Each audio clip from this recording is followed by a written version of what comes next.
여러분들이 배워야 될 이 부분이 바로 동적 평형 단계고, 여기 더 나아가서 이 평형 단계가 우리가 배우는 중화 반응이나 산화 환원 반응에서 어떻게 이용되는지 기초에 들어가는 거야. 동적 평형은 시험 문제가 출제되면 어렵지 않은 파트이기 때문에 많이 틀리지 않는다라고 생각할지 모르는데, 의외로 잘못 생각해서 실수를 할 수 있는 곳이니까 개념을 정확히 잡고 들어가. 자, 동적 평형이라는 말이 무슨 말이냐? 멈춰 있는 게 아니란 얘기야. 움직이는데 멈춰 있는 것처럼.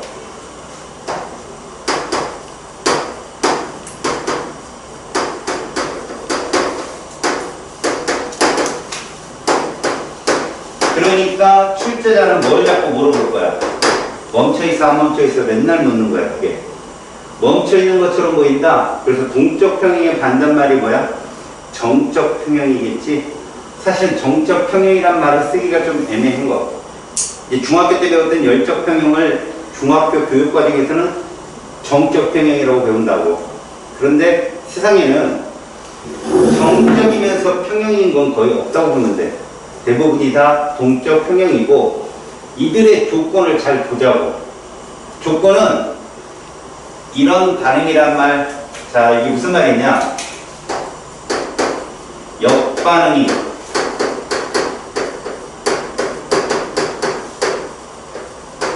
가능한 반응을 가역반응이라고 불러. 역반응이 가능한 반응. 그럼 역반응이 무엇인가? 우리가 흔히들 화학 반응식을 보면 반응물을 적고 이렇게 화살표를 쓴단 말이야. 이게 생성된다는 뜻인데 이게 정반응이야.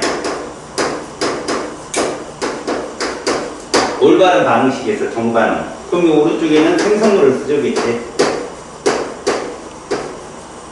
자, 이렇게 반응이 진행만 되면 이건 역반응이 가능하지 못하잖아. 이런 걸 비가역 반응이라고 해요. 알았지? 잘 봐라.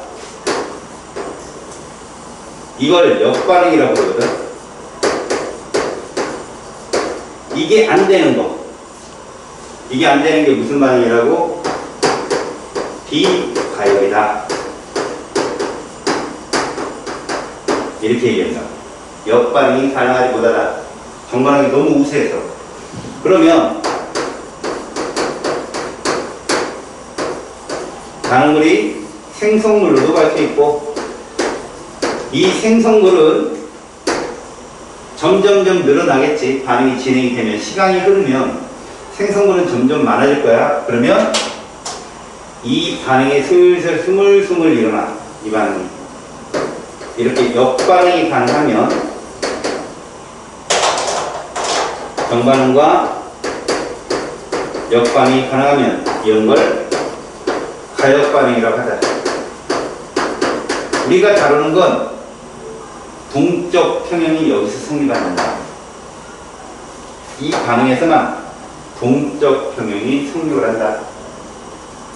그러니까 결국은 동적 평형이라는 건 정반응과 역반응이 속도가 동일해서 반응이 안 일어나는 것처럼, 그러니까 결국 반응물 값과 생성물 값의 양의 변화가 없는 상태를 우리는 동적 평형이라고 부른다는 얘기지. 알았어? 다시요. 어디에서만 동적 평형이 성립한다? 가역반응에서만. 그러니까 너희들한테 동적 평형을 묻는다 그러면 가역반응에서만 물어보는 거예요. 그러면 이제 우리는 동적 평형에 대한 얘기의 정의를 내려야 되겠지? 자, 동적 평형. 조건을 두 개를 정의할 수 있어. 첫 번째, 반응이 멈춘 것처럼 보인다. 멈춰 있는 것처럼 보인다. 왜? 정반응의 속도와 역반응의 속도가 동일하다고. 동일하기 때문에 마치 멈춰 있는 것처럼 보인다.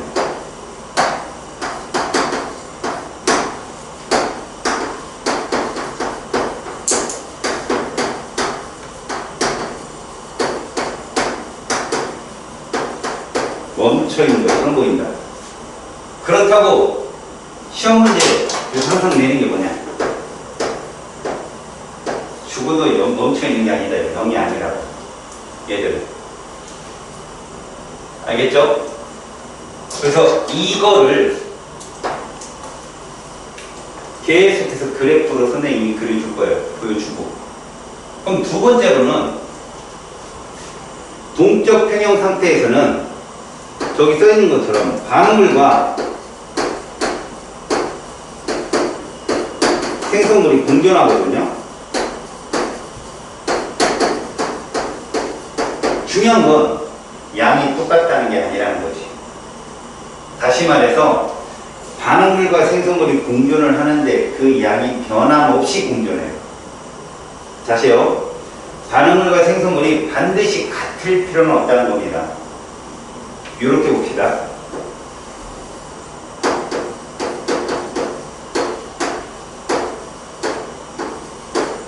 반응물의 양과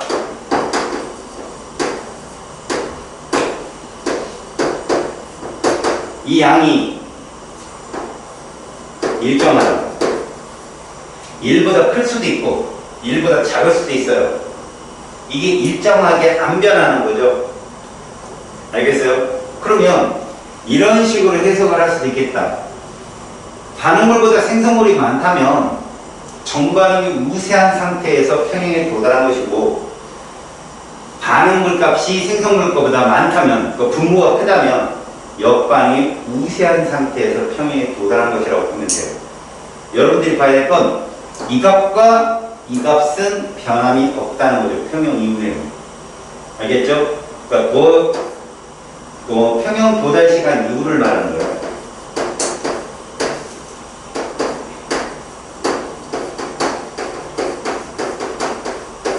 이거를 설명합니다.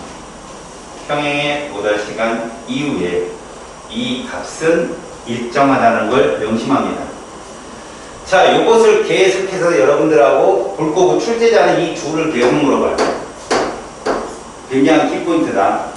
자, 여기서 설명하는 건 가역 반응과 비가역 반응의 예를 들어주는데, 가역 반응은요, 얘들 빼고 다라고 생각하시면 돼요.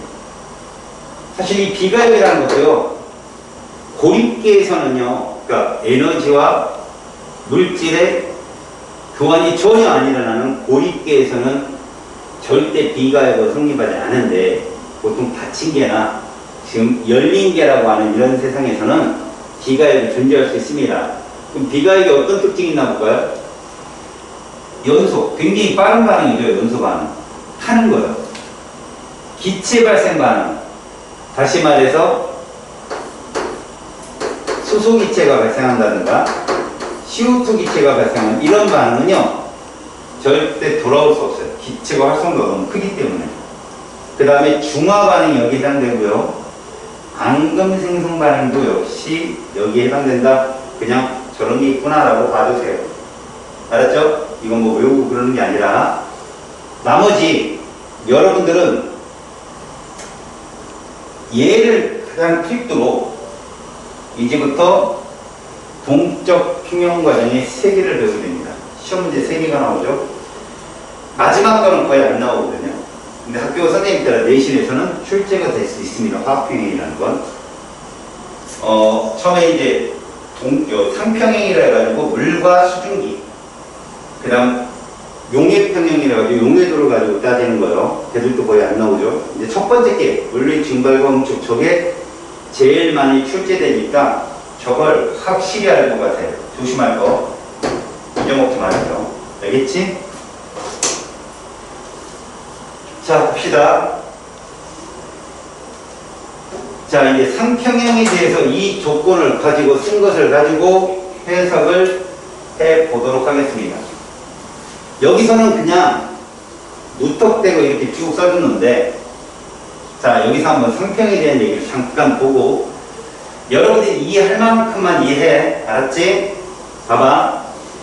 상평형이라는 건 우리가 상이라는 거, 상태를 말하죠. 상태. 고체가 있고요, 액체가 있고요, 기체가 있단 말이죠. 이런 상태가 있는데 우리는 이쪽으로 갈수록 에너지가 높다고 얘기해요. 그래서 이걸 흡열이라고 하죠. 흡열.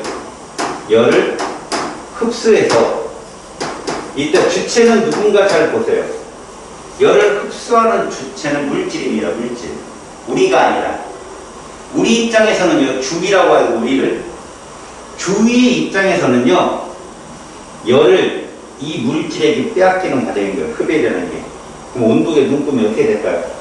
내려간다라고 생각을 하셔야 됩니다. 온도계 눈금이 내려간다. 반대로 기체가 액체로 간다거나 액체가 고체로 가는 과정이라면 이건 발열에 해당돼요. 이 물질들 입장에서는 열을 밖으로 빼내는 거죠. 우리 입장에서는 어때요? 열이 나오는 거기 때문에 온도가 높아지는 거라고 볼 수 있죠. 자, 이 과정에 좀 어려운 말을 한번 써볼게요. 우주 연력학 법칙에 의하면 여러분들 이제 비문학 같은 데서 많이 나오는 내용이거든. 모든 에너지의 방향은 이 방향이라고 해요. 이 방향이 뭐냐? 무질서한 정도가 증가하는 거예요. 무질서한 정도가 증가하는 방향. 저거를 이제 무질서도라고 얘기하는데 이 무질서도가 여러분들이 비문학 시간에 배우는 엔트로피예요. 알겠어요? 이게 누구라고요?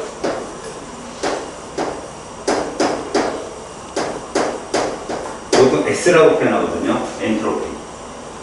무질서한 정도가 증가한다. 고체보다는 액체보다는 기체가 불규칙하죠. 그죠? 다시 말해서 불규칙한 정도 생각이 더 좋아요.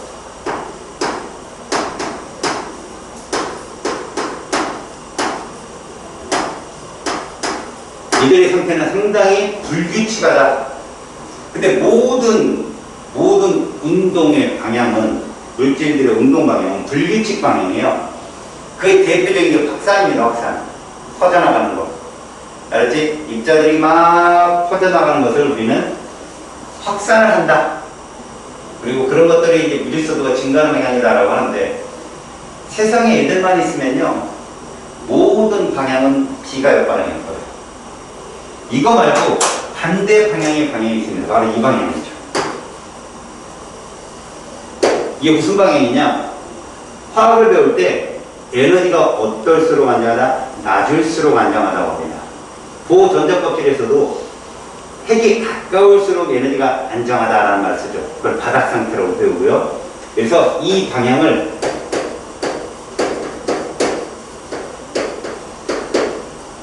에너지적 안정도라고 불러요. 다시 말하면 에너지적인 안정도가 증가한다. 이 표현은 이렇게 생각하면 좋아요. 화학 변화하기 어려운 정도죠.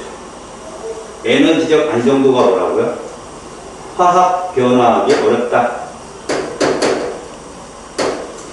우리가 화학 변화를 본다면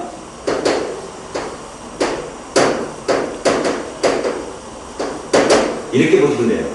얼음, 물, 수증기로 본다면 H2를 전기분할 때 제일 쉬운 건 수증기죠. 얼음은 일단 녹여서 물로 만들어야 되고 물을 끓여서 수증기로 만든 다음에 전기분해해야 되잖아. 그래서 어찌 보면 같은 H2라도 얼음이 제일 안정하다. 이 둘이 충돌하는 것이 바로 동적 평형이다라고 보시면 되는 거예요.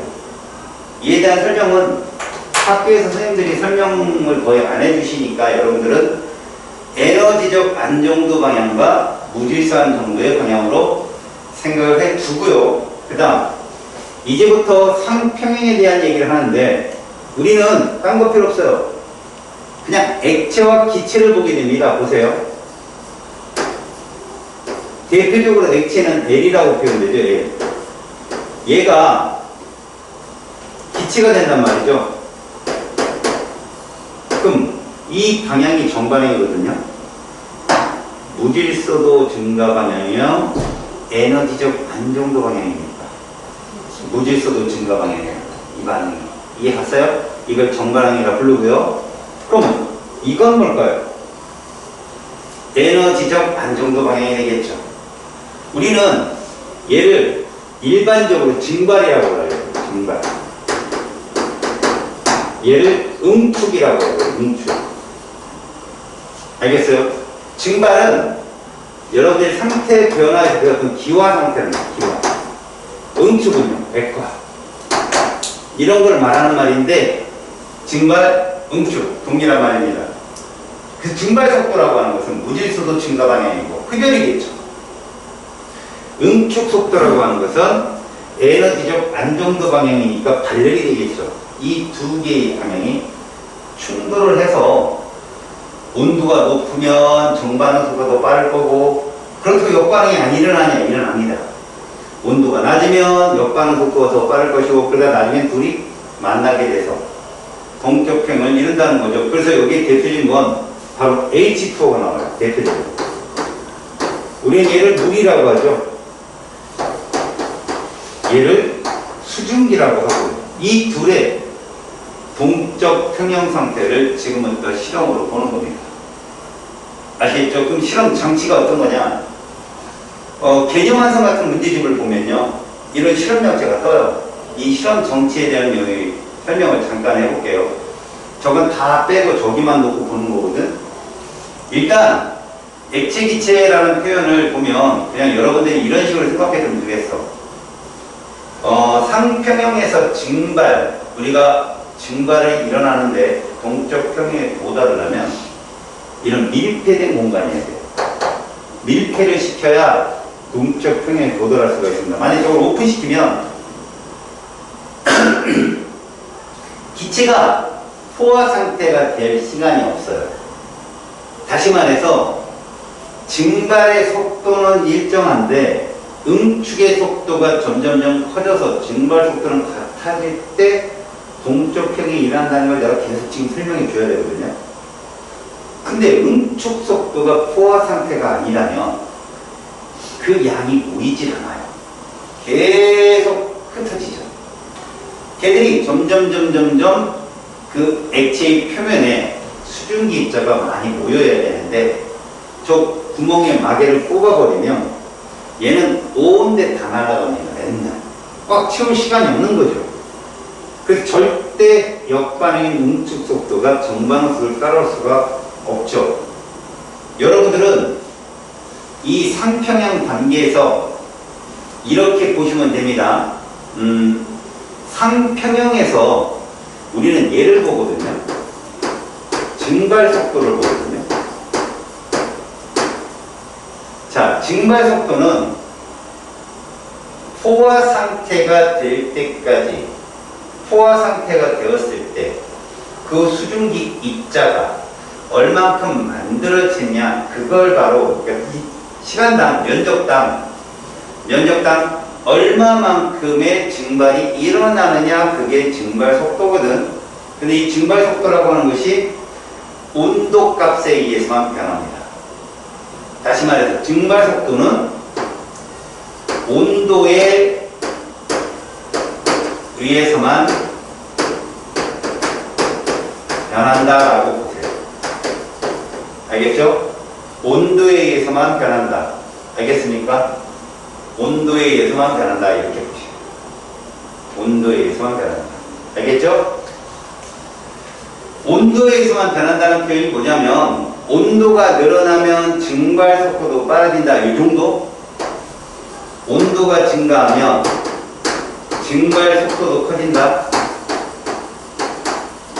그럼 이거 뭐를 의미하느냐? 온도가 일정하잖아요. 온도가 일정하면 증발 속도도 일정합니다. 이게 되게 중요한 말이에요.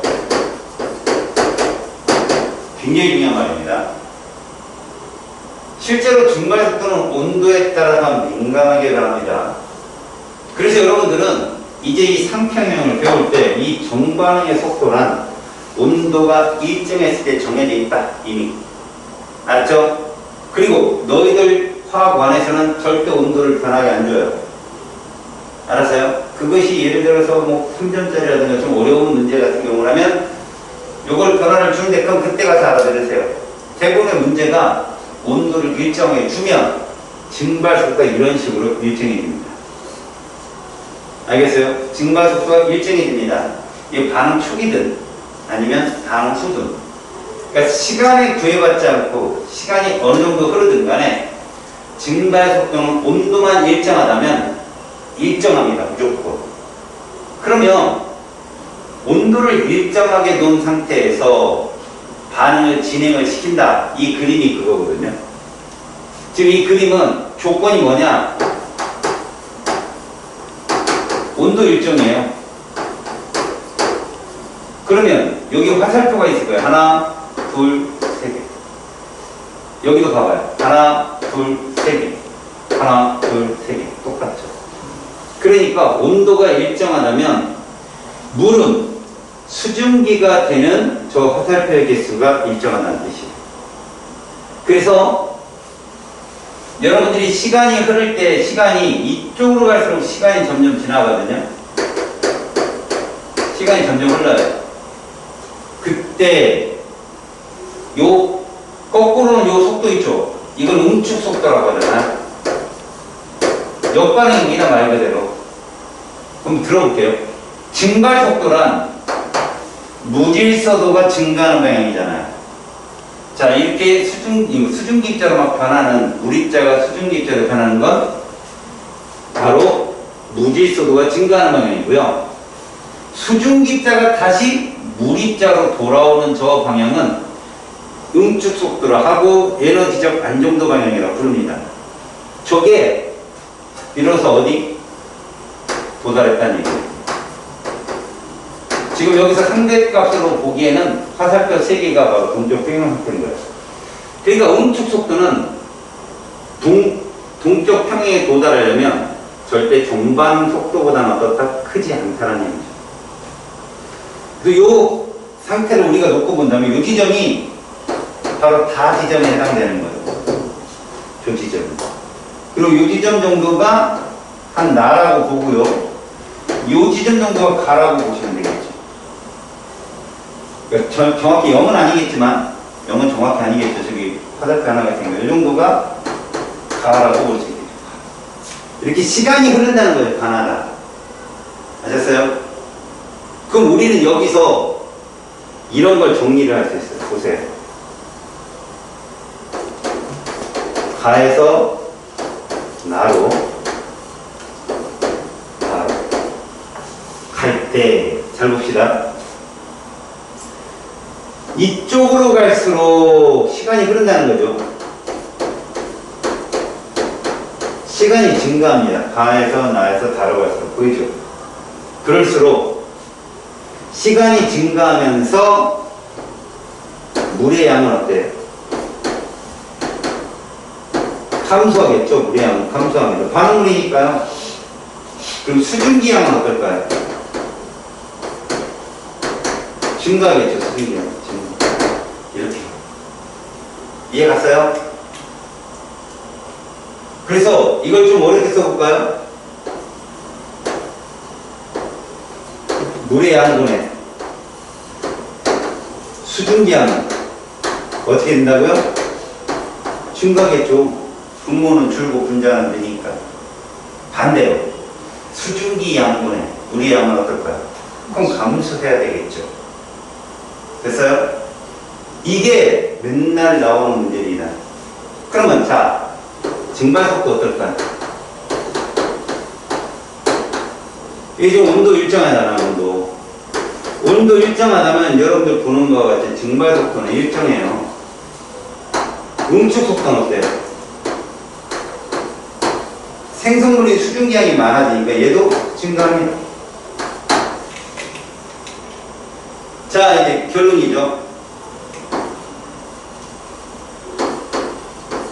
다 이후에는 어떻게 될까요? 동쪽 평형 도달하고 난 이후. 자, 시간이 증가하더라도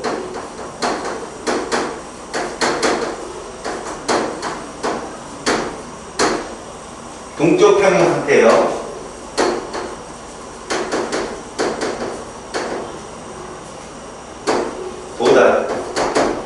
이후죠, 뒤후. 동쪽 평형 도달 이후에 시간이 증가할수록 그러면 이렇게 돼요. 물의 양은 일정한 거예요. 수증기 양도 일정한 거예요. 다시요. 증발 속도와 응축 속도 누가 빠르다? 똑같다는 거죠. 이게 동쪽 평형 상태 도달 후에요. 이때 물의 양, 수증기 양 그 편차는 있지만 절대 양이 똑같을 필요는 없어요. 편차는 있지만 그 값은 일정하다라고 얘기하는 거죠. 시험 문제 정말 많이 나오는 거. 3점. 속도가 절대 0은 아니다라는 얘기죠. 자, 동쪽 평형 도달 이후에 속도는 절대 0이 아닙니다. 멈춘 것이 아니다. 시험에 정말 많이 나와요. 정반응 속도와 역반응 속도, 여기서 말하는 증발 속도와 응축 속도가 같은 것이지 0은 아니다. 꼭 기억하시고, 바로 3평형에 대한 얘기는 이런 말로 문제상에서 항상 이 안에서만 출제가 되니까 명심해서 알아두십시오. 알겠죠? 다시요. 증발 속도는 무슨 속도고요? 무질서도 증가 방향의 속도고, 응축 속도는 n의 안정도 방향에 해당된다는 걸 꼭 기억하십시오. 오케이? 자, 두 번째, 용의 평형이라는 것을 한번 봅시다.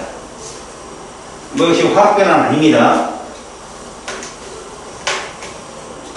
자, 용의 평형에서는요, 우리가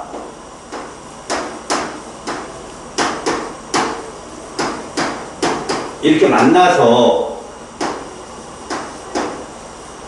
되는 걸 용해라고 합니다.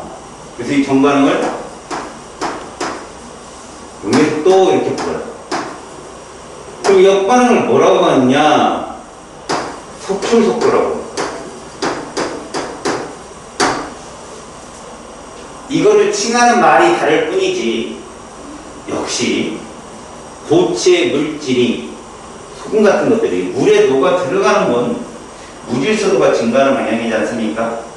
그러니까 용의 속도고, 그 다음에 속출되는 건 규칙적으로 안정화되는 에너지 안정도 방향이라고 보시면 되겠죠. 그리고 또 용의 방향이 고체라면 당연히 흡열 반응이 되는 것이고, 그것이 속출되는 쪽은 발열 반응에 해당되는 것이다 라고 참고로 보시면 되고요. 물론 이게 모든 고체에 해당되는 건 아니고요. 왜? 어떤 고체는 물에 들어가면 중화 반응하는 놈도 있거든. 알겠어요? 그런 애들은 또 예외겠죠. 그리고 기체 같은 건 또 예외예요. 기체는 자연계에 있는 상태가 더 무질서가 큽니다. 오히려 물에 녹아 들어가는 건 규칙적으로 가버리는 거예요. 그래서 걔들은 발열이에요. 그래서 흡열 온도를 낮출수록 기체는 잘 녹아요. 안 돼요. 여튼 지금 상태에서 우리가 용의 평형이라는 건 이렇게 도달 상태인데, 우리는 이걸 무슨 용의 상태라고 그러죠? 실제로 봐봐요. 용의 속도와 속출 속도가 같은 이 상태, 반응이 멈춘 건 아닌데 멈춘 것처럼 보이는 이 상태를 우리는 포화용의 상태라고 합니다.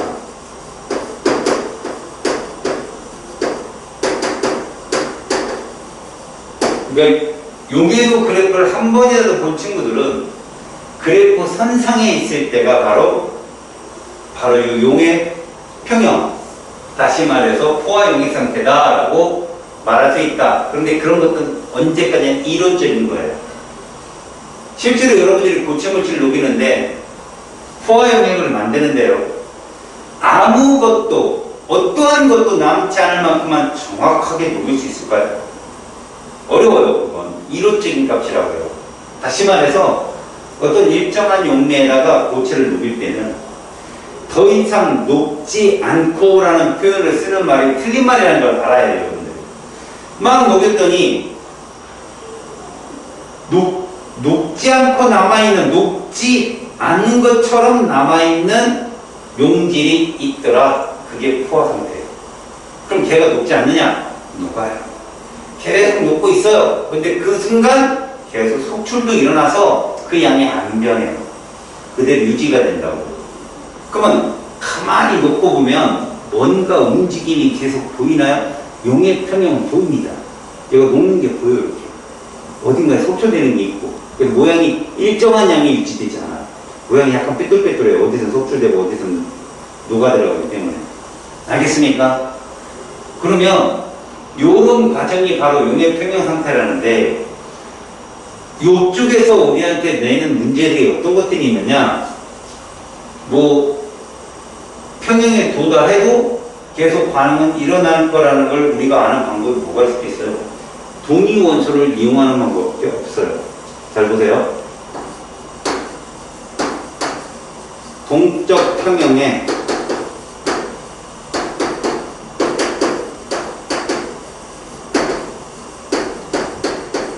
사실 이것도 확인도 어렵지만, 알겠어요? 방사능 동위 원소를 넣는다든가 이래가지고 확인을 한다면 이런 거라고 볼 수 있어.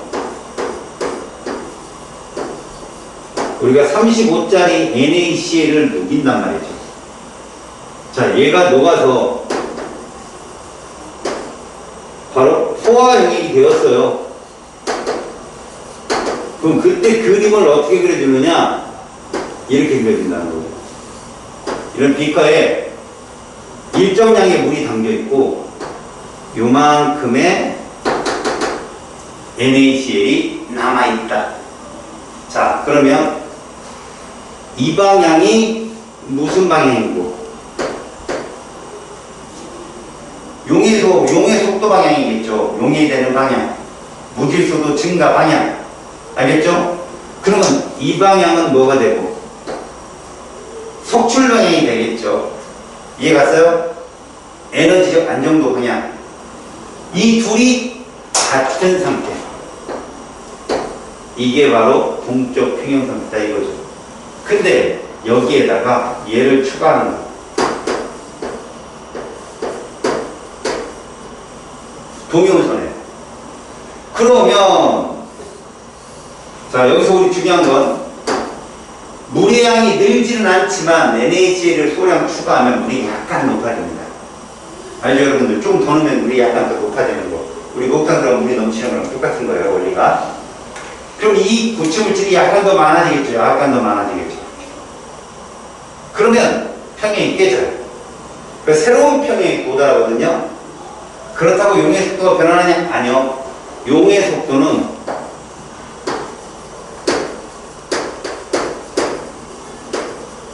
온도 일정할 때 일정합니다. 증발 속도는 똑같아요. 그렇다면 여기서도 새로운 평형이 도달한다는 거죠. 얘는 지금 평형 상태예요. 새로운 평형에 도달한다. 그러면 또 이 평형에 도달하겠죠. 이때 원래 이 안에는 얘가 있었잖아요. 맞죠? 그럼 이 안에는 얘도 있고요. 얘도 있습니다. 뭔 말인지 알겠어요?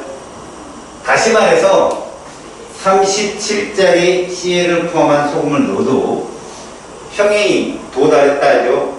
끝난 게 아니라 계속해서 뭐가 들어가고 속출된단 말이지. 그래서 이 안에는 지금 현재 이거 넣기 전이니까 이 안에는 얘만 있었죠. 얘만 존재했겠죠 지금. 그죠? 음이온 중에는 물론 Na 플러스 이온은 당연히 있다고 생각하고요.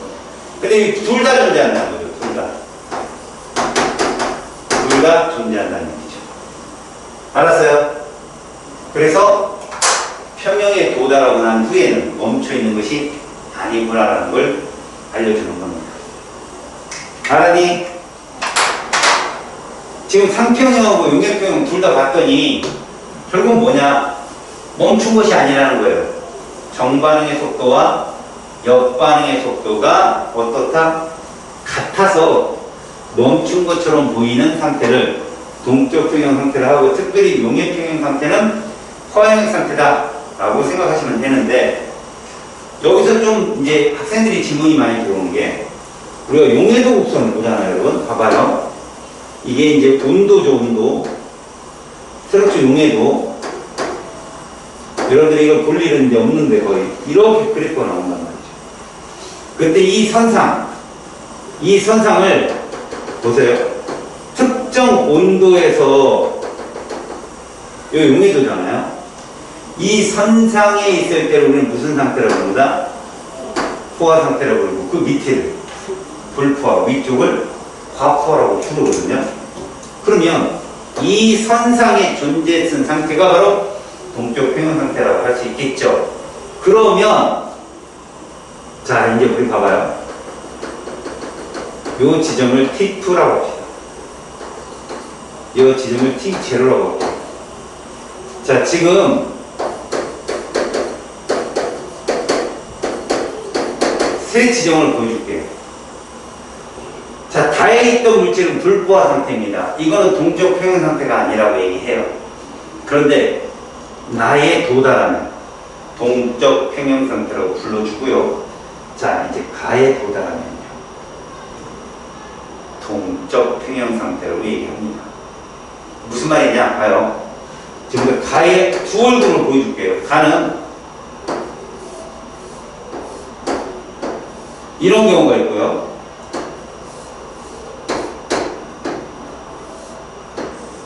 이런 경우가 있어요. 이게 가의 두 가지 모습이에요. 자,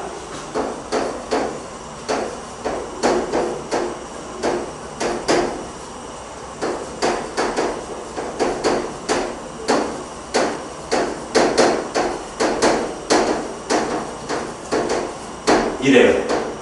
갑자기 온도를 확 낮추잖아요. 이런 모습이에요. 이걸 과포화 상태. 무슨 말입니까?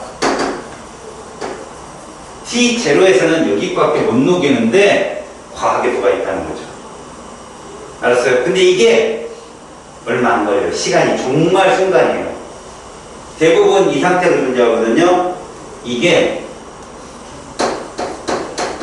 시간이 충분히 흐르면 이렇게 변해요. 다시 말해서 속출이 된다는 얘기죠. 그럼 이 상태를 뭐라고 한다? 동쪽 평형이라고 똑같이 부릅니다. 이걸 아셨어요? 근데 나는 얘랑 모습이 똑같거든요. 이론적인 지정이기 때문에 고체 물질이 있으면 안 돼요.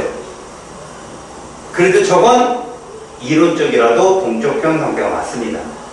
여러분들이 혹시나 선생님이 알려준 방법에는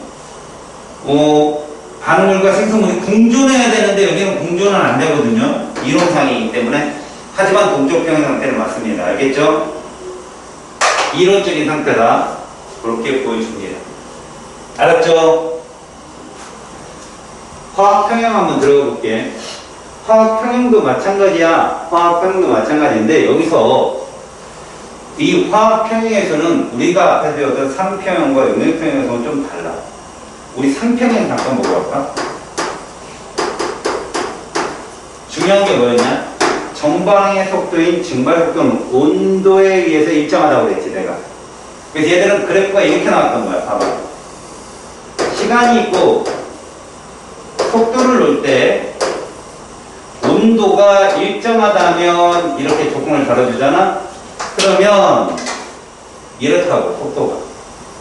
이게 무슨 속도야? 정반응 속도, 증발 속도다 이게. 다시 볼까? 자, 액체가 있어. 이게 꼭 물만 나오는 게 아니다. 브로민이라는 액체로도 나올 수 있으니까 여기서 얘가 이리로 가는 속도를 말해. 이거는 온도에 의해서 결정이 돼. 알았지? 온도에 의해서 결정이 된다. 그래서 이거 기체가 되거든? 그러면 얘 속도가 따라잡는 거예요. 이 역반응의 속도 있지? 이게 따라잡는 거예요. 알겠어? 그래서 요 지점, 이게 평형 도달 시간. 요 시간 이후에는 기체든 액체든 양이 그대로야. 계속 일정이 유지가 된다는 거지. 그래서 여기까지 가는 동안에 액체는 계속 줄고 기체는 계속 늘고. 이해 갔지? 그리고 이 이후에는 그 비율이 일정하게 유지되는 거지. 화학평형은 그렇지가 않아. 화학평형은 어떤 식으로 유지되는지 한번 보여줄게. 봐봐. 선생님이 여기 숫자를 3으로 놓게. 여기 숫자를 1로 놓는다. 그리고 여기 숫자를 2로 놓고 풀어볼게. 물론 농도는 물농도를 얘기하는 거예요. 물농도, 우리가 배웠던 물농도. 자, 쟤를 한번 써볼게. 자, 이산화질소라고 불러요. 얘를. 이산화질소는 유색기체거든. 그래서 젓갈색을 띈다 얘들아. 얘는 젓갈색을 띄어. 자, 이게 전반응 속도고 역반응의 속도인데 N2O4 얘도 기체야. 얘는 사산화 이질소라고 불러. 이름은 중요한 게 아니야. 얘는 색깔이 없어. 무색기체. 우리는 지금부터 얘의 동적 평형을 볼 거라고. 시간이 0일 때 누구만 있었어? 시간이 0일 때를 우리는 반응 전이라고 묻는 거야. 3몰 농도가 있었다라고 표현한다. 얘는 없었어. 그럼 색깔이 어떻겠냐? 진한 젓갈색이었겠지. 이해갔어? 이때는 뭐라고? 진한 젓갈색이었을 거야. 근데 얘를 시간이 한참 지나니까 얘들이 반응을 할 거라고. 반응을 하는데 몇 대 몇으로 반응하는 것 같아? 이 계수 비대로 반응하는 거지 2대 1로 반응을 할 거라는 거야. 알았어? 우리는 1단원에서는 반응물 중에 누구 하나, 얘는 뭐 하나밖에 없으니까 0이 될 때까지 반응을 시켰어. 그치? 하지만 우리는 동쪽 평형을 봐야 돼. 그때 당시엔 이게 없었단 말이야. 이 화살표가 역반응이 없었기 때문에 그냥 누구 하나 0이 될 때까지 이게 완결이거든. 지금은 절대 반응을 0으로 만들면 안 돼. 왜? 공존해야 되니까 항상. 그래서 반응 후에 그래프서 알려줘. 제가 1 남았다는 거야. 1. 그리고 얘가 얼마 생겼어? 2가 생긴 거야. 이렇게 그래프가 이렇게 그려지는 거지. 이해가니? 공존한다고.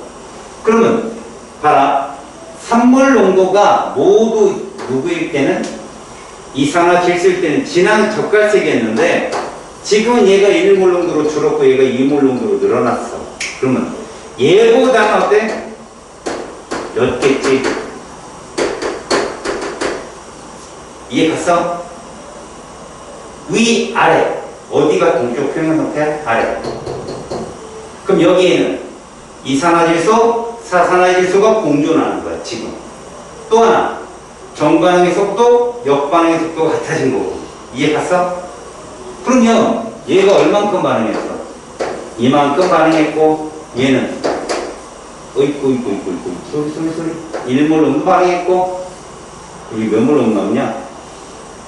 그러니까 2몰 정도 반응했어. 2몰 정도 반응했고, 얘가 1몰 정도 생겨야 되는데, 그래프가, 이렇게 잡으니까 안 되네. 개수가 안 맞아.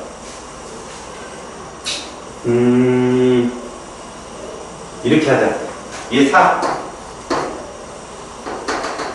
요거 1. 1.5. 이렇게 잡아야, 이래도 안 맞는데? 부끄러운데? 예. 이런 그래프가 나올 거 없구나. 이 둘이 만나야 되는데? 야, 씨, 어떻게 찾기가 좀 어렵다, 얘는.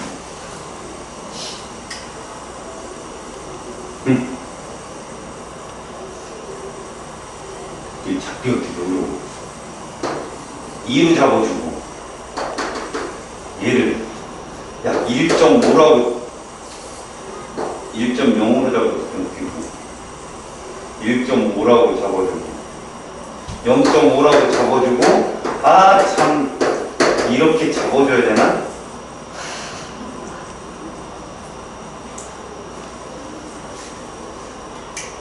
이게 맞을 것 같다. 이게 2대1이 성립할 것 같아. 얘를 2몰롱도로 잡고 0.5몰롱도 남았으면 1.5몰롱도 반응했고 0.75몰롱도 생겼고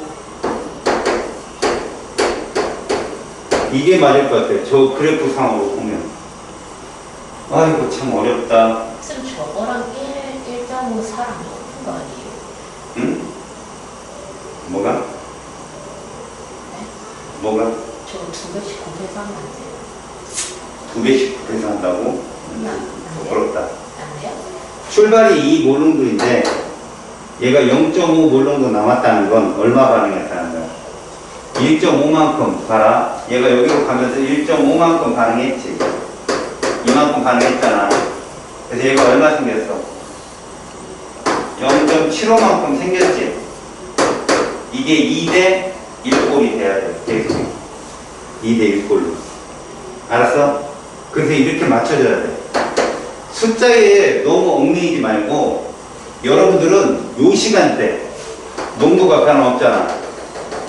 요게 평형 도달 시간이라고 보면 돼. 평형 도달 시간이라고 적어주고 니네 시간과 그 세로축 양의 그래프에서 직선의 기울기가 속도야. 알았니? 직선 기울기가 속도야. 이게 이차함수잖아. 여기까지는 거의. 그렇지? 그러니까 속도가 점점 어떻게 돼? 줄고 있다고 보이잖아. 근데 여기 와서 이렇게 되는 거잖아. 이러면 직선 기울기 0이지. 속도 0이 아니라고 여기서. 그 양이 계속 유지가 되는 거야. 시간당 생기는 양이. 그래서 속도가 0이 아니다. 명심해. 이거 속도 0이 아니다. 도달 시간에. 그럼 쟤들은 그래프가 어떻게 그려지느냐?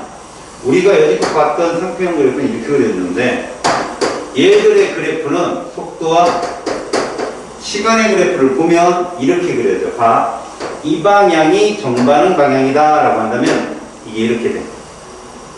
이게 정반응 속도야.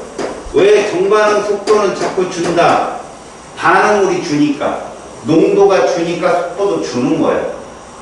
농도가 많아지면 속도가 빨라지거든. 그 다음에 이게 역반응의 속도야. 이렇게 가. 역반응 속도. 이렇게. 그래서 이 시간대가 이 시간대랑 같아. 평형 도달 시간. 그래서 이 그래프가 쟤랑 똑같이 나. 속도가 같아진다고. 이게 화평형의 속도 그래프야, 그냥. 쟤처럼 일정한 게 아니라 정반응 속도는 줄고 역반응 속도는 늘어나서 둘이 만난다고. 그럼 쟤랑 얘랑 공통점 뭐냐? 역반응의 속도는 절대 정반응 속도보다 빨라질 수가 없어. 나중에는 같아지는 거지. 이해 갔어요? 요렇게 보시면 돼요. 저 4번에 대한 화학평형 속도는 알려주겠는데, 자, 이제 잡아요. 나중에 문제 보면 이렇게 나온다. 봐라. 반응 전에 이렇게 시험관에다 마개를 막고 이산화질소만 꽉 채우는 거야. 꽉 채웠더니 이렇게 됐다는 거지.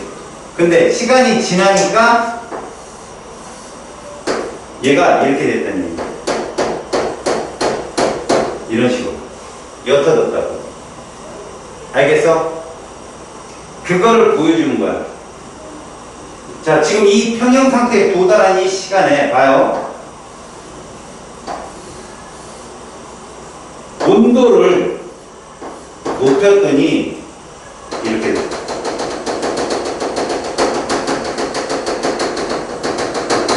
진해졌죠. 온도를 높였더니. 그럼 누가 더 많이 생긴 거예요? 이산화질소가 더 많이 생겼죠. 새로운 평형에 도달한 거거든. 그럼 이 안에는 사산화이질소가 있다 없다? 있다는 거예요. 여기도. 그 양이 적은 거죠. 무슨 말이냐? 우리가 흔히들 봐요. 이게 NO2의 몰농도라고 합시다. 그 다음에 N2O4의 몰농도라고 합시다. 이러면 여기도 NO2의 몰농도가 있겠고 N2O4의 몰농도가 있겠죠. 그럼 이게 더 큰다 이거야.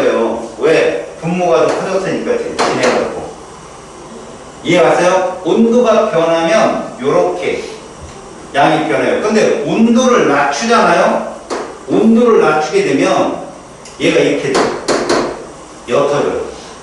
그럼 누가 더 많다는 거죠, 저기는? 사산화이지수가 더 많다는 얘기예요. 대신 이산화질소도 반드시 있다는 얘기입니다. 그럼 이런 거를 이해하려면 어떻게 하느냐? 봐요. 요 앞에 있는 계수를 잘 봐봐요. 계수 몇 대 몇이에요?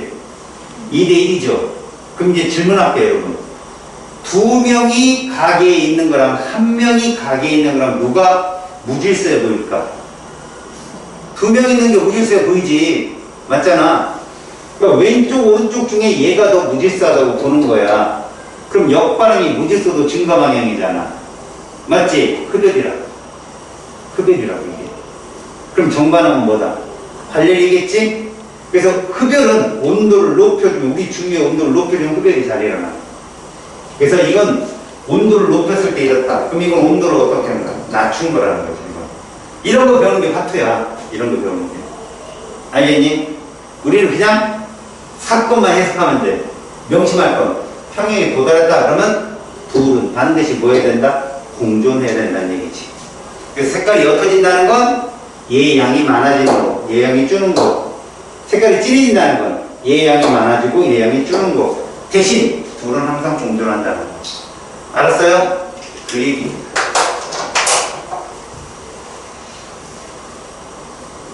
자, 하나 예를 하나 들어볼게요. 너희들 수준에서 나올 수 있는 문제다.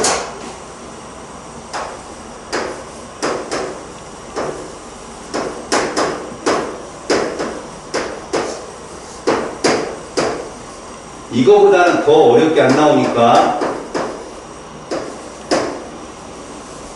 자, 이렇게 써. 이거는 여러분들 식을 맞출 수 있잖아. 그래서 이렇게 안 하고 얘를 이렇게 합니다. 이렇게 나와. 아예 숨겨놓은 거, 이렇게. 그래 놓고 그래프를 그려줘요. 이렇게. 시간, 그리고 여기 농도. 처음에 4. 근데 얘가, 잘 끊어야지. 1이 된 거예요. 이게 X에. 그럼 너희들은 X 반응을 이겠구나 라고 생각해야 돼. 진행이 되니까 줄잖아. 그 다음에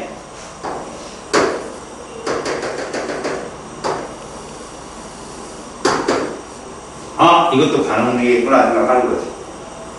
그 다음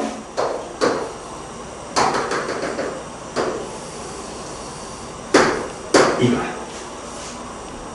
자, 얘들의 계수를 찾는 거야, 여러분들이. 그럼 어떻게 찾느냐? 봐라.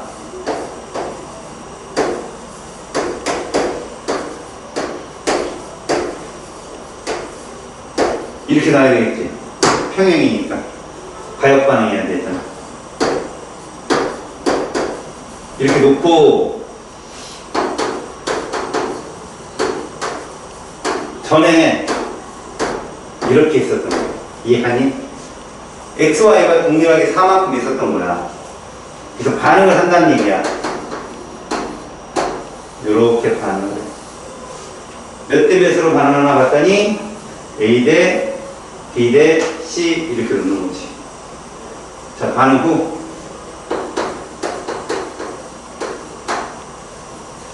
자, X가 얼마나 먹고 Y는 얼마나 남았어? Z는 2 생겼어. 그럼 얘를 올려. 업동이 나타나는 거 아니야. 그럼 얘는 얼마 반응했고 얘는 얼마 반응했어? 그래서 3대 1대 2구나 라고 칩니다. 이거 직접 찾을 때는 이렇게 보는 거야. 자, 봐라. X는 얼마 줄었니? 3 줄었고 Y는 1 줄었는데 Z는 3대 1대 2다 이렇게 봅니다. 알겠어요? 이런 식으로 계수를 찾을 때 간단하게 이용한다. 이거는 시험 문제 나와버렸다. 알았지? 근데 문제집에 분이 있어. 이렇게 푸는 거라고만 봐두라고. 그냥 알겠냐? 이쪽은 그닥 어렵게 출제하지 않는다. 자, 보자. 자, 이게 이제 기본 문제니까 한 두세 문제만 풀고 이제 본격적으로 가볼게. 화학 평형에 대한 설명이야. 화학 평형. 이건 어차피 동적 평형에 해당되니까 반응물과 생성물이 공존해야 되지. 이게 XX. 두 번째, 반응은 절대 멈추지 않아야 돼. 멈춘 것처럼 보이는 거지. X. 3번 O. 이거 잘 들어요. 4번을 착각해서 듣지 마라. 무슨 말이냐면 얘의 농도와 얘의 농도가 같다는 뜻이 아니잖아. 그지? 그냥 일정하게 유지된다는 얘기지. 평형 도달 후에 동그라미, 동그라미. 쟤들 둘만 X다. 알았지? 무슨 말인지? 자, 다음은 기체 A가 반응해서 B가 생성되는 화학 반응이야. 어려운 말이야, 어려운 말. 하지만 우리는 이렇게 하자. 가구간은 평형에 도달하기 전이고, 알았니? 나는 평형에 도달한 후가 되는 거야. 그러면 얘들은 역시 이렇게 보더라도, 봐라. 시간과 속도를 보더라도 얘들은 이렇게 되는 거지. 이게 T. 이게 정반응의 속도고 이게 역반응의 속도. 이렇게 나오는 거야. 얘들은. 그러면 아까 선생님 얘기했잖아. 처음에 A만 있었네. 얼마? 0.8. 그래서 얼마 줄었어? 그러니까 0.6만큼 줄었네. 그 다음에 0이었다가 얼마 늘었어? 몇 대 몇이냐? 3대 2. 이게 계속. 알겠어? 제 0.6만큼 줄었을 때 얘가 0.4만큼 늘었기 때문에 가나 구간에서 정반응, 역반응 속도를 부등으로 표현했는데 내가 얘기했잖아.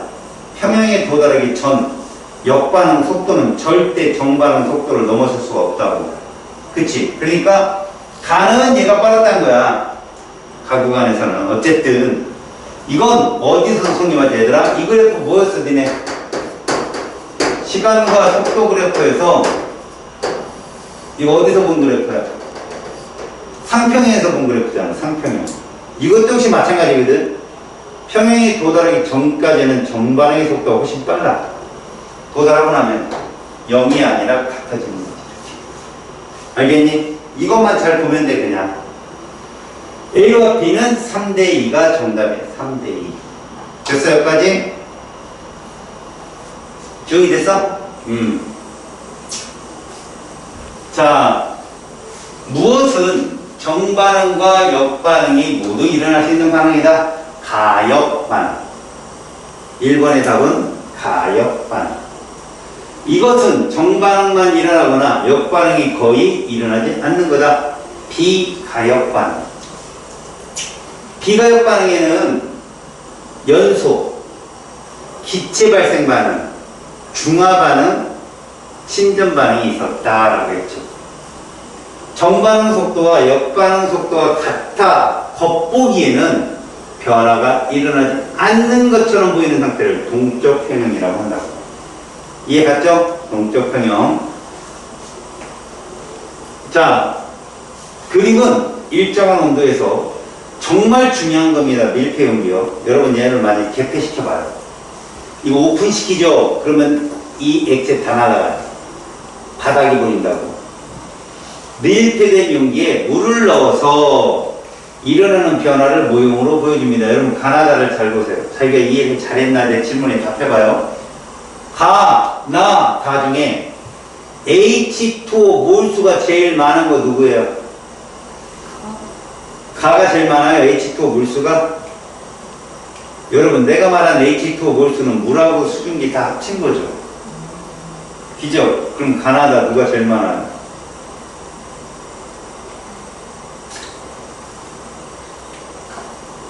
얘 상태 변화예요 지금. 지가 아무리 물이 수증기 된다 할지라도 입자수가 변합니까? 똑같다니까요 얘들. 이해가요?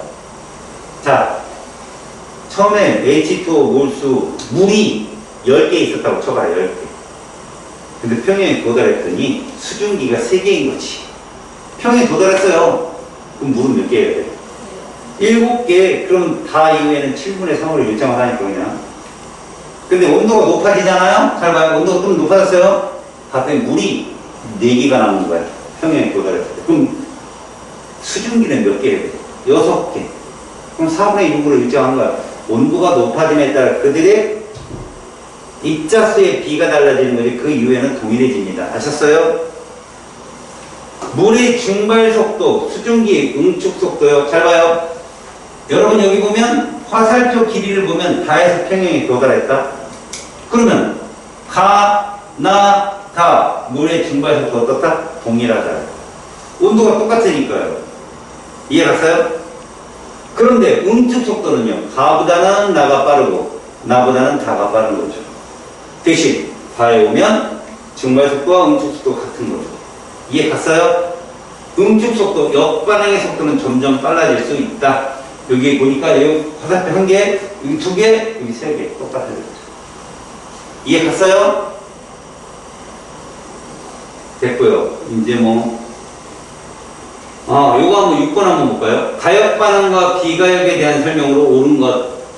염산과 마그네슘 수소기체 발생합니다. 이게 금속 반응이라고 하는 건데요.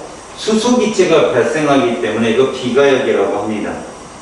얼음과 물의 상태, 당연히 가역이겠죠. 2번이 정답이 됩니다. 3번을 보면 가역은 오른쪽으로만 표현하는 게 아니라 이것도 표현해줘야 돼요. 이게 가역입니다. 메테인의 연소 반응형, 연소는 뭐라고 했죠? 돌아오기 어렵다. 비가역입니다. 염화나트륨 수용액과 질산은 침전 반응이에요. 침전 반응. 뭐 낙탈질환만 지워버리면 잠금을 쉽게. 그래서 5번은 거의 나오지도 않는 2번이 답이다라고 넘어가십시오. 다음은 비가역에 대한 반응이다. 자, 정반응은 잘 일어나지만 역반응은 거의 일어나지 않는 반응을 비가역이라 하는데 있는 대로 골라라. 아연과 염산의 반응 비가역 맞고요. 니은 아니고요. 이건 가역입니다.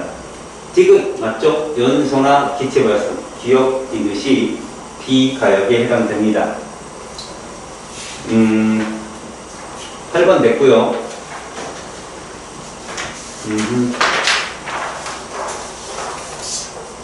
여러분 11번 잠깐 봐봐요.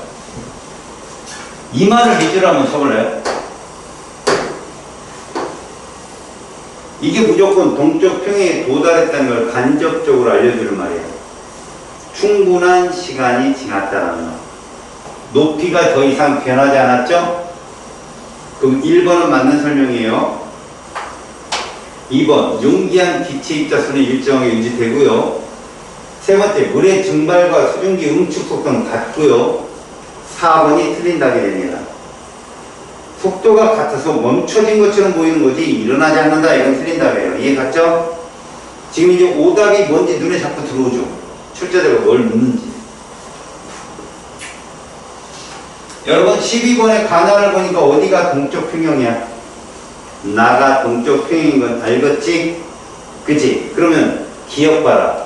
가는 물의 양이 점점 줄어든다. 맞단 말이야. 물은 줄고 수증기 양은 늘어나겠지.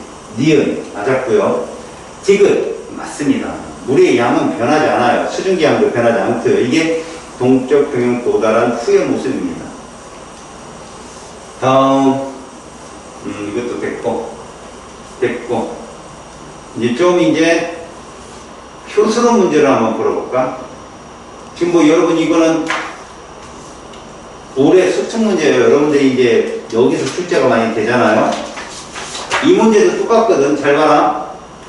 물을 밀폐된 진공 용기에 넣었습니다. 진공이라는 건 수증기가 없는 곳이죠. 보통 기체도.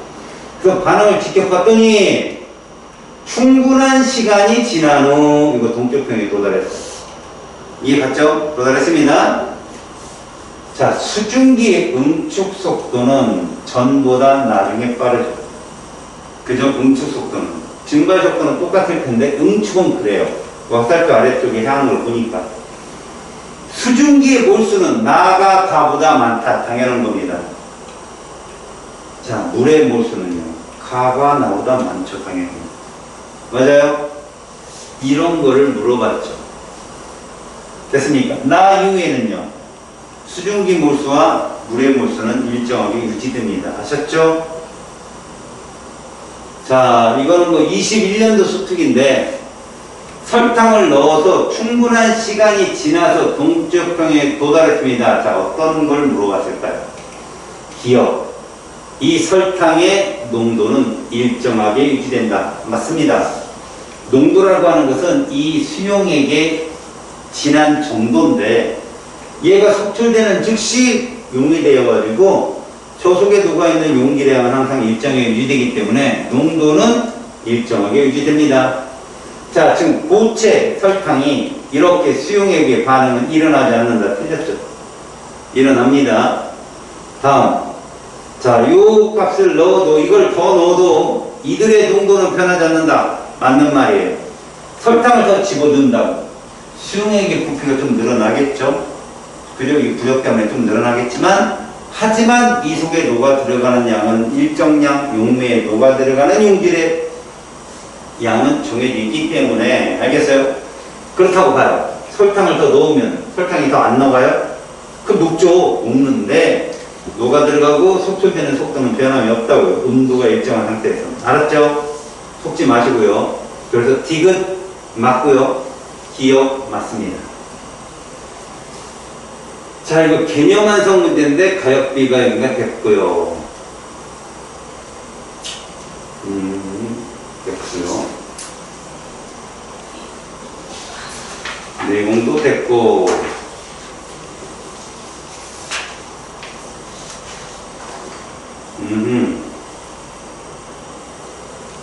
자, 요 문제 한번 봅시다. 이 그래프 문제 많이 나오거든요. 이거 뭐 봐도 알겠죠? 그래프적인 문제. 여러분 이 그래프를 보니까 온도는 어떻다는 걸 알 수 있어요. 여기 써 있잖아요. 일정하잖아요. 온도가 일정합니다. 물의 증발과 수증기 응축이 가역적으로 일어나는 거 맞죠? 가역 반응. T시간 이전에는 물의 양이 점점 감소한다. 당연하죠. 이 평형에 도달한 시간이니까 물은 감소하고 수증기는 늘어나게. T시간 이후에, 그렇죠. 이렇게 디귿 같은 오답이 계속 나와요. 디귿 무조건 틀린 겁니다. 아셨죠? 자, 36번도 똑같은 그래프를 물었는데요. 얘는 숨겨놨어요. 가나는 누군지 맞춰보세요. 그럼 가가 증발 속도예요. 정반응 속도. 왜? 지금 이제 물을 넣고 출발을 했으니까 나가 응축 속도가 되겠습니다. 기억은 맞고요. 니은. T1보다는 T2에서 물의 양은 적죠. 시간이 흘렀는데 증발이 많이 일어났을 거니까. T2 이후에는 수증기 분자수 일정하게 유지된다. 이건 맞았죠. 그래서 기억 디귿이 정답이 됩니다. 이해 갔어요? 같은 문제가 계속 나오고 있어요. 자, 역시 37번도 마찬가지인데 보세요. 물을 넣고 충분한 시간이 흐른 후 평형에 도달했답니다. 평형 도달 시간이 언제일까요? T2입니다. T2. 보여요? 속도가 똑같아지는 시기. 동그라미 기억은 증발 속도이다. 맞았고요. T2일 때 수증기는 응결하지 않나요? 합니다. 물은 증발하지 않나요? 합니다. 그 속도가 똑같아서 멈춰있는 것처럼 보일 뿐. 니은 틀렸어요. 연기 속 물의 양은 T1일 때가 T2일 때보다 많다. 이런 거 조심하라고. 물은 자꾸 줄기 때문에 평형 도달 시간 전이 더 많아요. 항상. 알았죠? 여러분 이 문제는요 마치 완스럽게 냈지만 2예요. 2. 근데 가만히 보십시오. 25도씨 온도가 일정한 상태에서 둥근 바닥 플라스틱은 어디든 넣었다 밀폐를 시켰으면 동적 평형에 도달할 겁니다. 맞죠? 근데 이 세로축 값이 이상한 거야. 뭐라고 하냐? 수증기 압력이라고 써있어요. 그냥 얘는 수증기 입자수에 비례한 거야. 수증기 입자수가 많으면 충돌하는 횟수가 많아지기 때문에 압력이 세다고 얘기한다고. 그럼 결국 압력이 점점 세졌다가 T에 가면 일정하게 도달했지. 이거 평형 도달 시간이야. 결국 수증기 입자수가 더 이상 늘어나지 않는 걸로 봐서는 여기서 평형에 도달했구나 라고 눈치채라고 된 거야. 니네한테 절대 안 나오지 이건. 그러면 기억해봐라. 도달 시간 전까지는 수면은 자꾸 떨어지겠지. 액체가 뜨니까. 응축하는 분자수는 계속 늘어나죠. 수증기 입자수가 많아지니까. 응축하는 입자수가 늘어나서 나중에는요, T시간 이후부터는 그 응축하는 입자수가 일정하게 유지된다는 얘기죠. 자, T분 이후의 증발은, 그렇죠. 지금같이 말도 안 되는 답이 툭툭 나옵니다. 항상. 조심하시면 되고요. 다음에, 우리가 방금 전에 풀어봤으니까 여러분, 얘도 평형에 도달했거든? 수증기 압력은 변하지 않는다. 맞잖아. 그래서. 압력이라는 건 수증기 입자수고. 그 다음 니은. 같잖아. 그죠? 평형에 도달했으니까. 디귿. T보다 낮추게 되면 어떻게 될까요? 증발 속도가 줄어요.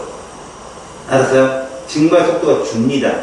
그러면 응축 속도도 같이 줄어듭니다. 알겠어요? 줄어들어서 얘랑 똑같하게 맞아야 동적 평형에 도달하거든요. 알았어요? 그래서 수증기의 질량은 감소합니다.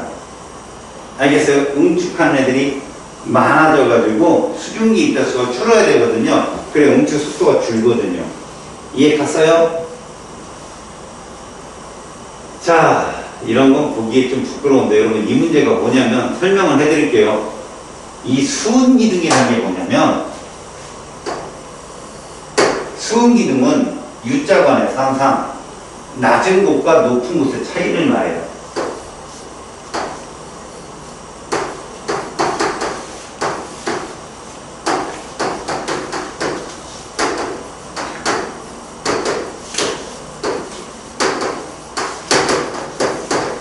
이게 압력이에요. 그래서 보통 요 정도 차이가 나잖아요. 이거를 1기압이라고 정했어요, 과학자들. 이건 화투 얘기예요, 화투. 그럼 2분의 1기압은 38cm고 4분의 1기압은 19cm고 이렇게 보면 되거든요, 그냥. 그래서 여러분들 보시면 지금 둘이 낮은 곳과 높은 곳의 차이가 어때요? 일치하죠? 그럼 양쪽의 압력이 똑같다는 얘기예요, 지금. 아시겠어요? 만에 하나, 여러분 잘 봐요. 이 높이 차가 이렇게 되면 어떻게 될까요? 이렇게 되면? 자, 사실은 요 높이 내려간 만큼 올라가기 이렇게 된 높이 차. 요 높이 차가 생기면요, 여기가 더 세다는 얘기예요. 낮은 곳이 더 센 거예요. 왜 그러냐? 이거 누르는 압력, 이거 B라는 기체 쪽에서 누르는 압력, 이거 A라는 기체 쪽에서 누르는 압력인데, 이 A는 얘 더하기 이 수은기둥의 높이까지 더해줘야 얘랑 압력이 똑같다는 뜻이라고요. 알았어요? 낮은 데가 높은 데보다 무조건 압력이 센 겁니다. 다시요. 수은기둥이 예를 들어서 이렇게 나왔어, 수은기둥. U자관에서. 그리고 이 차이가 38cm H치게. 그러면 요 수은기둥은 이쪽이 이쪽보다 센 거예요, 여기가. 요 2분의 1기압만. 낮은 곳이 더 세게 눌렀다는 뜻이거든요. 웃기는 건 더 하나 딱 쪼개면 내려간 만큼 올라간다는 거예요. 내려간 만큼 올라가는 거예요. 알겠습니까? 이해 갔어요? 그런 거예요, 원리가. 그래서 여러분들은 수은기둥이 나오면 높이 차이가 있는지 없는지만 보시면 돼요. 그래서 액체 X 25도씨에서 액체 Y 40도씨 압력이 똑같답니다. 질문. 증기압이 똑같잖아요. 근데 온도 어디가 높아? 얘가 더 높죠. 그러니까 무슨 말일까? 만약에 같은 25도씨를 낮추면 얘는 압력이 준다는 얘기예요. 같은 온도에서 그럼 얘가 훨씬 기체 입자수가 많다는 얘기니까 얘가 증발이 잘 일어난다는 얘기예요. HX가. 알았어요? 증발이 잘 일어난다. 입자간 인력이 어떻다? 약하다는 얘기입니다. 끓는 점이 낮다는 뜻이고요. 그래서 이 문제는 좀 어려운 문제에 해당됩니다만, 자, 기억, 용기 A에서 액체 X의 증발 속도랑 기체 X의 응축 속도는 당연히 같겠죠. 이 상태의 압력이 포화 수증기압이다. 지구과학을 선택한 친구라면 알아야 돼요. 포화 수증기압 곱선 그거 응결점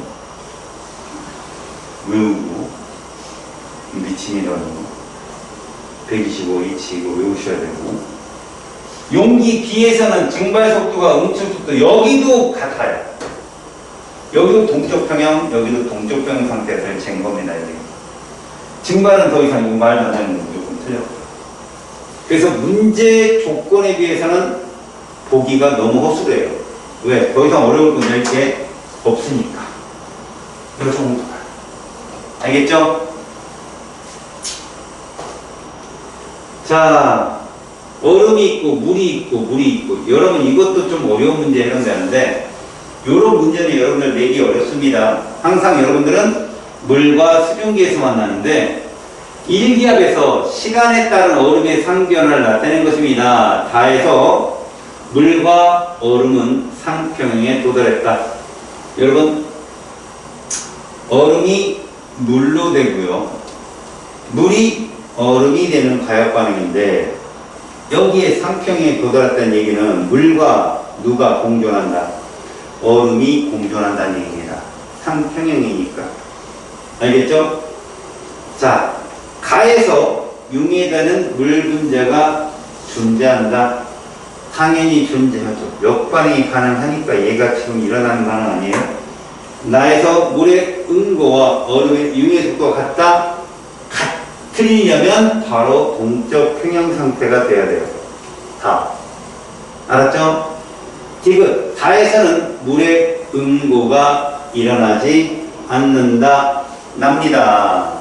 그러니까 이 지금 봐보세요. 디귿에 대한 표현이나 니은에 대한 표현은 다 무엇을 알려주는 거냐면 니은은 가나다 중에 동쪽 평형 어딘지 니네가 아느냐예요. 근데 문제를 읽어보면 다가 동쪽 평형이잖아요. 그죠? 그래서 결국은 니은은 틀렸다라는 걸 알아라. 그 다음 디귿. 동쪽 평형에 도달하면 멈춘 게 아니다라는 걸 알아라. 그럼 기억만 답인데 기억은 뭘 알려주는 거죠? 가역 반응에서만 동쪽 평형이 성립한다. 이걸 보여주는 거예요. 알았습니까?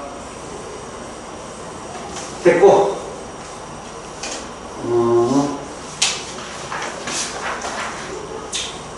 이거 한번 해볼까요? 여러분 이거 어렵습니다만 보겠습니다. 45번 기체 X, 기체 Y는 반응물에 해당되고요. Z가 생성물인데 일정한 온도에서 1리터 강철 용기에 X, Y를 각각 1몰씩 넣고 봅시다. 이렇게 했다는 얘기입니다. 정반응, 역반응이 일어나는 이 반응입니다. 기체는 생략할게요. 1리터 강철 용기에 1몰씩 넣었다는 건 1몰 농도라는 뜻입니다. 지금 반응 전에 1몰 농도 반응을 시켰어요. 이렇게.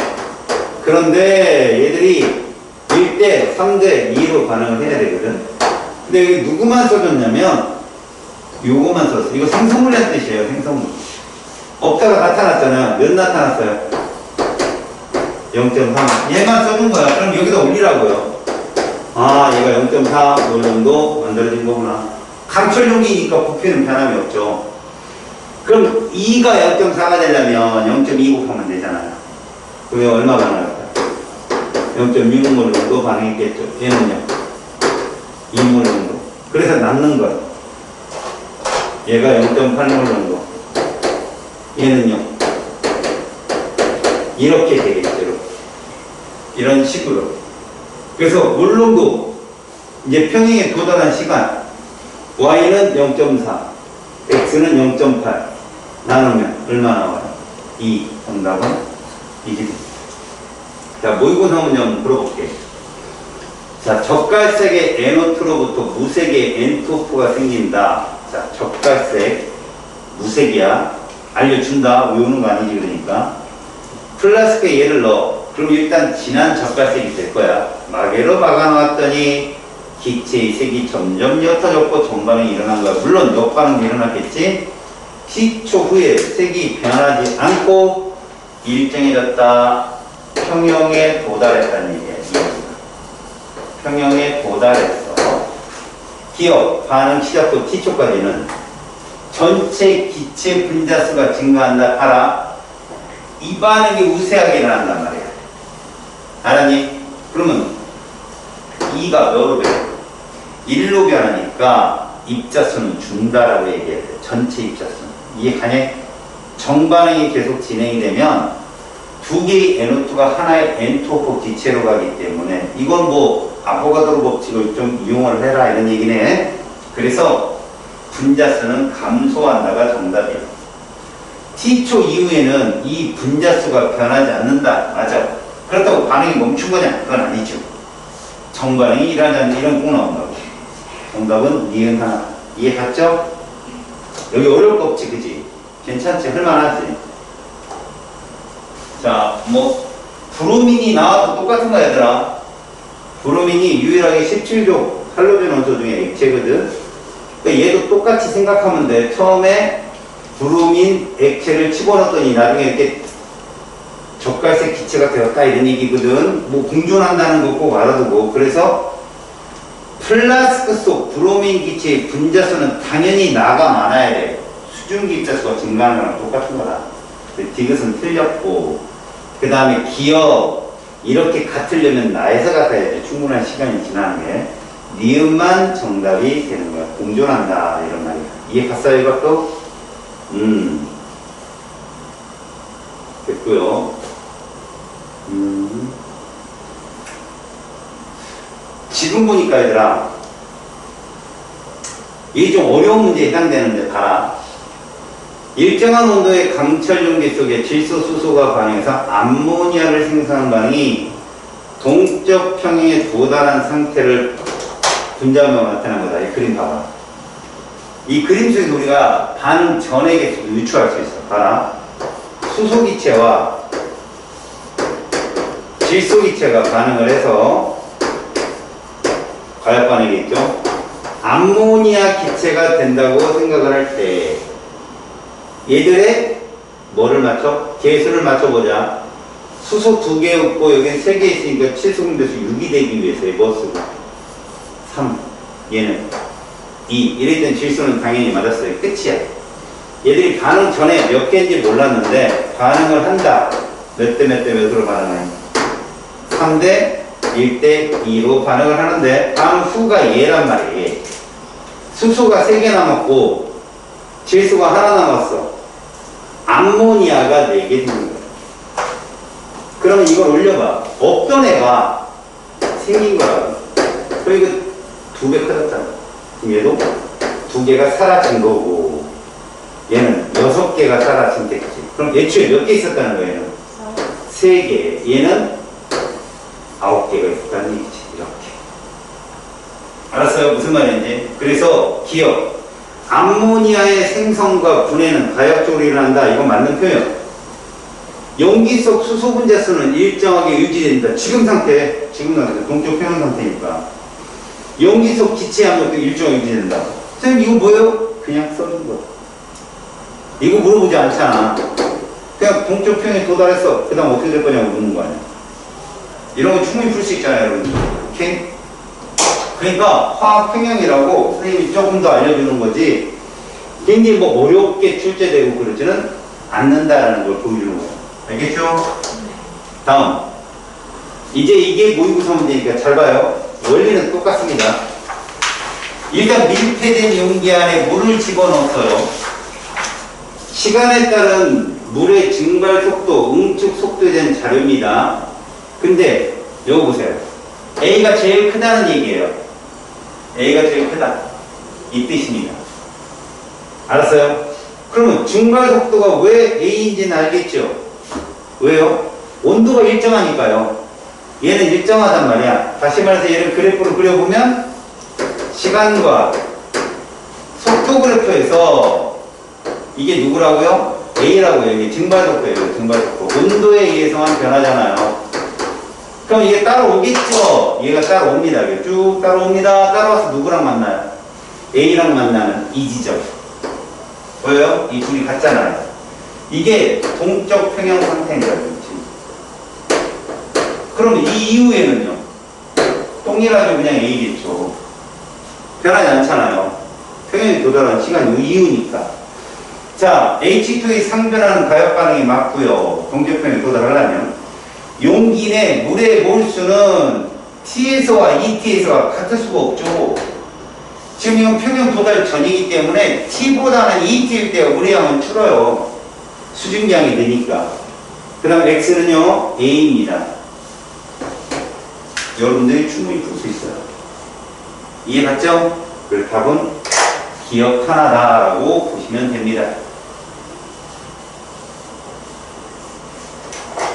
자, 됐고.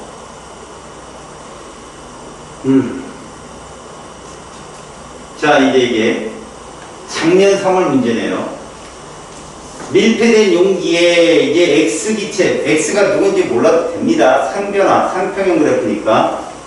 X기체의 응축 속도를 시간에 따라 나타낸 겁니다. 온도는 일정하게 유지하고. 그럼 뭐가 일정하다는 거죠? 증발 속도가 일정하다. 그러니까 증발 속도도 그냥 V2입니다. 보세요. 이게 증발 속도예요. 응축 속도가 아무리 빨라도 정반응의 증발 속도는 같아지는 거죠. 자, 기억 보세요. T1에서는요, 증발 속도는 당연히 V1보다 크죠. 증발 속도는, 알겠습니까? 동쪽 평행에 도달할 때까지는 무조건 큽니다. T2에서 증발 일어나죠. 이런 무대포적인 발언을 한다니까. 그 다음 기체의 몰수는 T2에서가 T1에서가 당연히 크죠. 기체는 많아지는 거 아니에요. H가 줄은 거니까. 그래서 이렇게 기억, 디귿. 그래서 증발, 동쪽 평형 도달한 이후도 많이 묻지만 요즘은 앞에 부분을 많이 물어봐요. 알았죠? 누구 입자수가 더 많고 적은지 물어봅니다. 자, T도시에서 물이 들어있는 밀폐 용기에 염화나트륨을 녹였습니다. 이거 용해평형이 처음 나온 거예요. 충분한 시간이 지났대요. 그럼 뭡니까? 충분한 시간이 지났다는 건 동쪽 평에 도달했다 이런 뜻이에요. 알겠어요? 돌려 미치겠어. 그지? 오케이, 이렇게 곡괭이 좀 해줘요. 막 미치. 으악 소리 좀. 정신 차려요.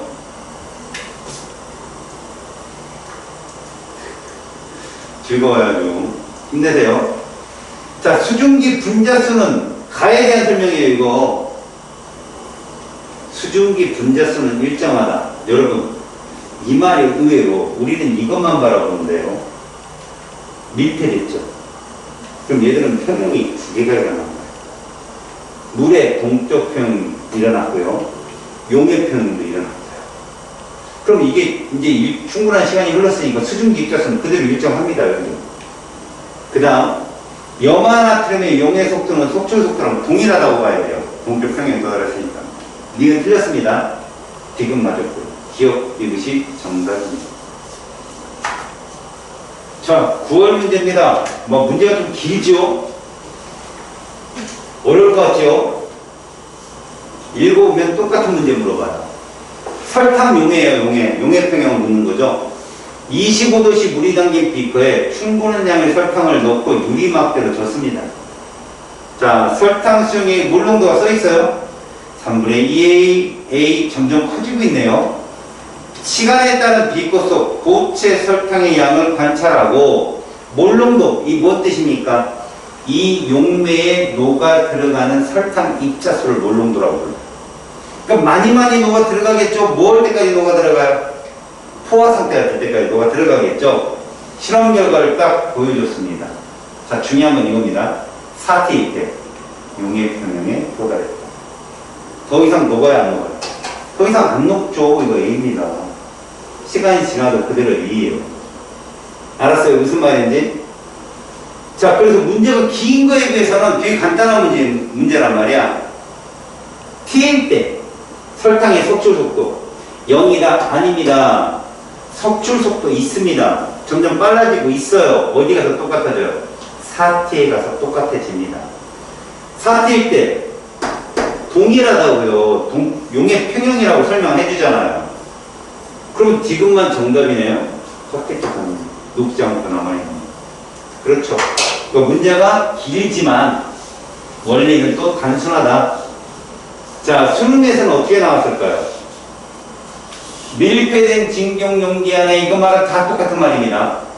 자, 문제를 보세요. 증발분의 응축. 생각을 해봐요, 여러분. 얘들의 그래프는 항상 이렇게 나오거든요. 시간의 그래프와 속도의 그래프를 보면 이게 무슨 속도고? 이게 증발 속도고, 그 다음에 이것이 응축 속도인데, 그래서 우리는 이 지점에 평형에 도달했다고 얘기하는데, 증발분의 응축을 물어봤으면 여기서 여기로 가면서 증발분의 응축은 점점 커지겠죠. 다시요. 이쪽으로 가면서 증발 속도분의 응축 속도 값은 커진단 말이에요. 얘는 일정한 얘가 계속 늘어나니까요. 이해 갔어요? 됐어요? 그래서 A, B, 1 이렇게 된다는 얘기죠. 점점 세진다는 얘기죠. 자, 그 다음에 X 액체의 양은 어떻게 줄겠죠? 기체는 늘겠죠. 알겠습니까? 그래서 이 값은 전체적으로 커집니다. 분모는 줄고 분자는 늘기 때문에. 자, 그러면 A는 1보다 당연히 작겠고, B는 1이다? 아닙니다. 여기에서 지금 1이라는 표현은요, 평형에 도달했다는 뜻이에요. 둘의 속도가 똑같으니까. 그럼 B는 1보다는 작아야 됩니다. 아시겠어요? 다음에 T2일 때 이들은 동적 평형을 이루는 게 아니라 T3에서 정답은 기억 하나예요. 이게 수능이에요. 풀 수 있겠죠? 여기 문제 반드시 하나 나오거든요. 자, 이제 올해 3월 모의고사입니다. 다 왔다는 얘기죠? 문제 조금만 더 풀면 다 끝나요. 정치합시다. 에탄올을 넣었어요. 물 대신에 알코올을 집어넣는 거 이제 별짓 다 하는 거죠. 알코올의 양을 나타낸 것이고요. 시간에 따른 당연히 줄겠죠. 알코올 양은 줄 거예요. 기체가 늘어나니까. 중요한 건 이거죠. T2 때 평형에 도달했어요. 그리고 이때 에탄올의 액체 에탄올의 몰수분에 기체 에탄올의 몰수는 X랍니다. 여기까지 됐죠? 자, 그럼 봅시다. 수증기, 우리가 봤던 수증기처럼 에탄올의 기체도 이렇게 될 겁니다. 그럼 이게 뭐예요? 동적 평형에 도달한 거죠, T2가. 그죠? 몰수가 일정하니까. 그래서 B가 A보다 큽니다. 기체 알코올량은 자꾸 늘어나고 액체 알코올은 자꾸 줄 거니까. T1일 때요, 증발분의 응축 평형에 도달하기 전이잖아. 1보단 작겠죠. 이거 최저값이니까. 맞습니다.